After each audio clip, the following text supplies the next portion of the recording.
अहिल्यानगर महानगरपालिकेतील साधारण 776 रस्त्यांची कामं झाली.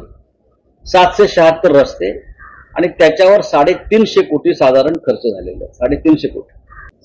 तिथे जे आमदार आहेत संग्राम जगताप ते आता प्रखर हिंदुत्ववादी झालेले, अचानक टिळा बिळा लावून फिरतात, भगवा गमछा घालून फिरतात. कालपर्यंत कुठल्या पक्षात होते ते त्यांचा प्रश्न आहे. प्रशासक, लोकप्रतिनिधी, ठेकेदार यांच्या संगनमतानं अहिल्यानगरची महानगरपालिका एक दरोडेखोरीचा एक उत्तम नमुना आहे या महाराष्ट्रातल्या.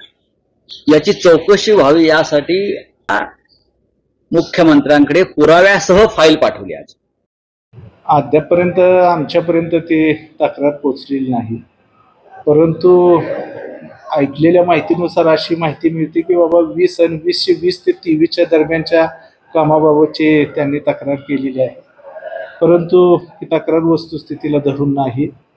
कुठलीही बोगस कामं या महापालिकेमार्फत झालेली नाहीत किंवा कामे न होता बिलं देण्याचा वगैरे प्रकार अजिबात झालेला नाही आणि होतही नाही. ही वस्तुस्थिती नाही आहे. मुळामध्ये इतक्या मोठ्या रकमेची कामं देखील झालेली नाहीत आणि अहिल्यानगर शहरातील नागरिक जागरूक आहेत.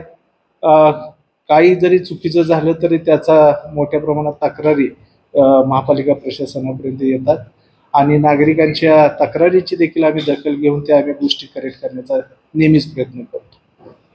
महापालिका ही मनपा अधिनियम 1949 नुसार चालते.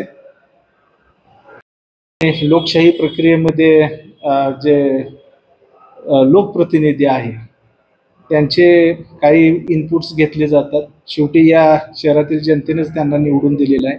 त्यांना त्या समस्येची जाणीव आहे आणि काही समस्या सोडवण्यामध्ये त्यांचे इनपुट्स देखील महत्त्वाचे असतात.